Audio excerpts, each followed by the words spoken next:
Hello friends, happy independence day. ఏంటి ముందుగానే independence day విషయం చెప్తున్నారు అనుకుంటున్నారా? కాదు, సైబర్ నేరస్తులు దీన్ని కూడా వారికి అనుకూలంగా మార్చుకొని పేటిఎం, గూగుల్ పే లాంటి యాప్ల ద్వారా మీకు రివార్డ్ పంపిస్తున్నాము, క్యాష్ రివార్డ్స్ పంపిస్తున్నాము అని చెప్పేసి 1947, 1857 అనే భారత స్వతంత్రానికి దగ్గరలో ఉన్నటువంటి ఇయర్లను కోట్ చేస్తూ పంపిస్తూ మనకు లింక్స్ పంపిస్తున్నారు.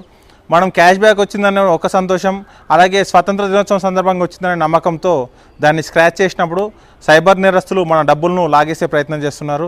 రీసెంట్గా ఈ 2-3 రోజులుగా ఒక ట్రెండ్ అవుతోంది. పేటిఎంలో కానీ, గూగుల్ పే, ఫోన్పే లాంటి దాంట్లో జరుగుతూ ఉంది. ఒకసారి దీంట్లో చూద్దాం.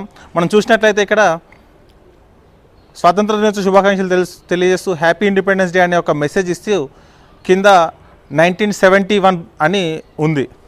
అది మనకు వచ్చినట్టు చెప్తే కింద స్క్రాచ్ చేసిన తర్వాత నెక్స్ట్ స్టెప్ అని చెప్పేసి నెక్స్ట్ స్టెప్ చేసి సెండ్ చేయమని చెప్తున్నారు.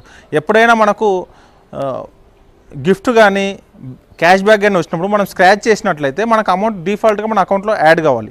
అలా కాకుండా ఎప్పుడైతే మనల్ని ఓటీపీ అడగడం, యూపీఐ కోడ్ అడిగారు, లేకపోతే మనకేమైనా డీటెయిల్స్ అడుగుతున్నారంటే అప్పుడు ఖచ్చితంగా మనం అనుమానించాల్సిన అవసరం ఉంది.